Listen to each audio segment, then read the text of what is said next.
Hello बाबूजी तनी रउआ उनकरा से हमनी के बात करवा दी ना। ए बहू, वो लोग से बात कइल त दूर, तोहनी लोग के पति के आवाज भी सुने के ना मिली। बाबूजी खाली एक बार बात करा दी। ए बाबूजी, हमरे के प्रेमलता से बात करवा दी, बस एक बार बात करवा दी ना। ए बाबूजी, हमरो श्रीलता से एक बार बात करा दी ना। बस तो तानी सा बाबूजी। ना तो हमनी के प्राण छूट जाई। जानू हो जानू। ससुरारी के भक्त निकम्मा। ए बंटा चाचा, तू का जनबा पत्नी के छोड़ल भी हो दादा ओ दादा। बाबूजी रउआ तनी उनकरा से एक बार बात करवा दी। बस एक बार बाबूजी, बस एक बार बाबूजी करवा दी ना। अरे कौने मुहे बात करा दी रे? तोर माई हमरा सोना जैसा लड़का के माटी नियन कीमत लगा देले बा। ए जी, ए जानू, अब अपना पति के बस आवाज सुना। हमनी लोगन के पंख कट गइल बा, तोनी लोगन के कबूतर पिंजरा में बंद हो गइल बा। ए चुप ससुर नौटंकी। ए बहुरिया, इस सब तहरा माई के वजह से भइल बा। जब तक शादी के पूरा दहेज ना मिली तब ले ई दोनों रही है यही कैद में, और तहनी दोनों रहबी अपने नैहरे में मुस्तैद में। बाबूजी सुनिए, एक बार बात करा दी। नहीं बाबूजी। ए दीदी, माई बाबूजी के समझाई। अच्छा, हम काहे समझाई हो? उहाँ तो हर माई चीटिंग कैली, यहाँ हमरा मर्द के साथे चीटिंग भइल और हमार मर्द हमरा के नैहरे में छोड़ के भाग गइल। अरे फोन हम समझाता नहीं करा के। समझाओते ही। फुलौरी बुआ, कम से कम रउआ तो ऐसा मत बोली। माई को बेटी, अरे तेरे माई के डबल डबल सामान देले का झूठा वादा में हमार मर्द हमसे छूट गई। ना ये फुलौरी जी, ऐसा बात नहीं की। हम फुलौरी जी ना बोला थाई, फराडिया समधिन जी। अब तोहार कौनो चाल सफल ना होई। सुन ला समधिन जी, जब हमार दोनों कुपात्र बेटा ससुराल में जाके शोभा बढ़ा उतरलसन, तब तो यह दिमाग में आइल होई कि मुर्गा जाल में फंस गइल। फराडिया फंटू जलसाज समधिन जी, देखा दोनों सारे बंद होई के कैसे फनफनात मारे। सुन ला समधिन जी, दहेज के पूरा सामान के व्यवस्था कर लिया, तब खबर करी हो।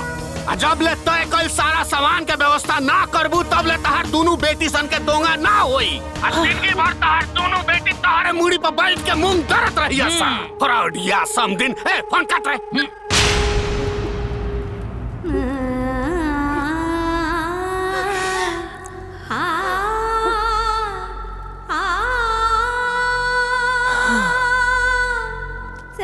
बस बचिया,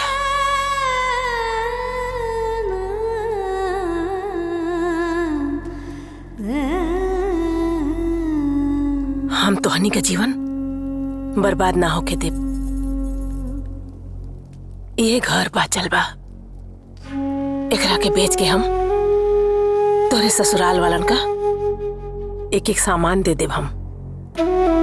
लेकिन माई, तू रहबो कहाँ?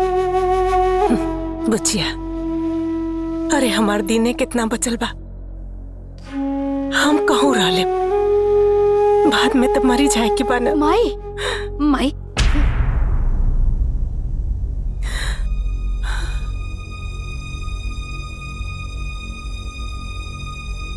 माई, ई ना हुई। ऊ लोग के हमनी के झुका के रहब जा। माई, ऊ लोग हमनी के ऊ घर से भगा देली है ना, अब हमनी के भी ऊ लोगन के बेटा लोग के उहे घर से भगा के रहब।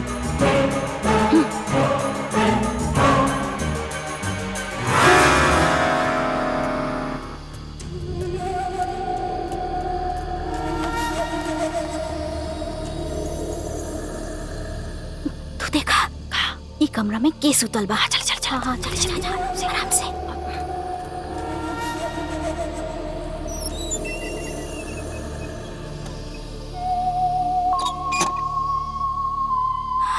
ई कमरा में तो बुआ जी और दीदी सुतल बाड़ी। हाँ था उन्हें माँ जी बाड़ी। तू बंद कर दे। हाँ चला आराम से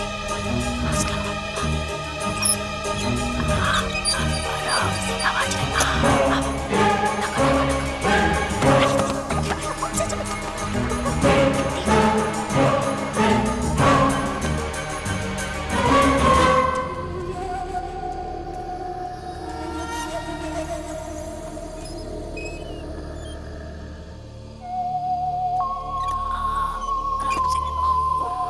के सुतल बा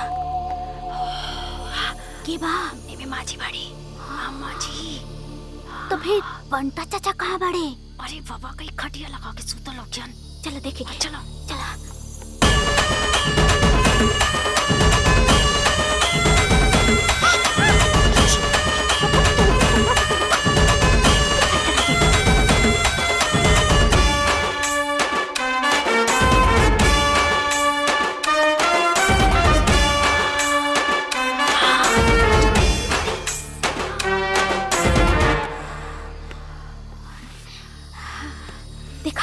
हमनी लोगन के पति देव तो मिल गए लेकिन बंटा चाचा कहाँ बड़े? शायद बंटा चाचा नहीं बड़े। चला चला चला चला, चला।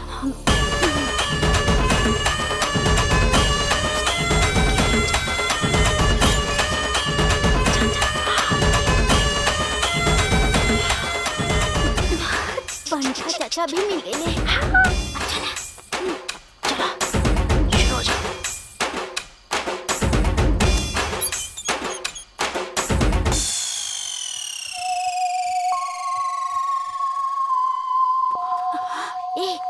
ब्लेड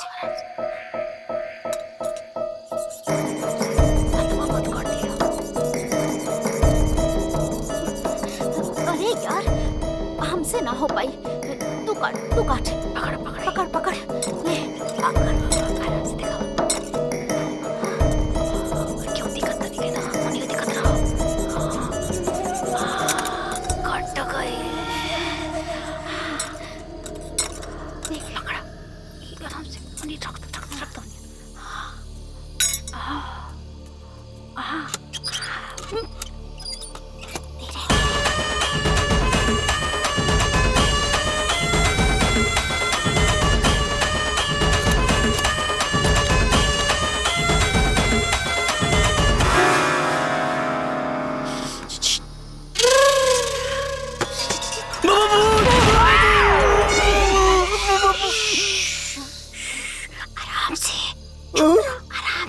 अरे जादू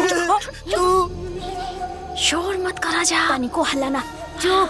अरे लेकिन इतना रात में ही जगा हमनी के रवा लोग के यहाँ से ले जाके लेके जा। हमने के भगा के ले चला यहाँ से 7 समुंदर पार। श्रीलता हम तारा बिना ना जी सकिला। हम रख ले चल। इस सब बाद में बाकी हमनी के एगो प्लान है। प्लान? कौन प्लान? सुन बतावा।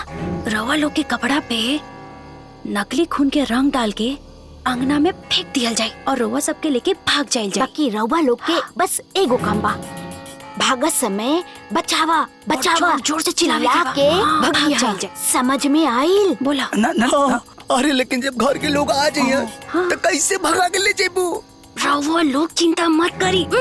हमनी के घर के सारा दरवाजा के कुंडी बाहर से बंद करके आइल बानी जा। डन।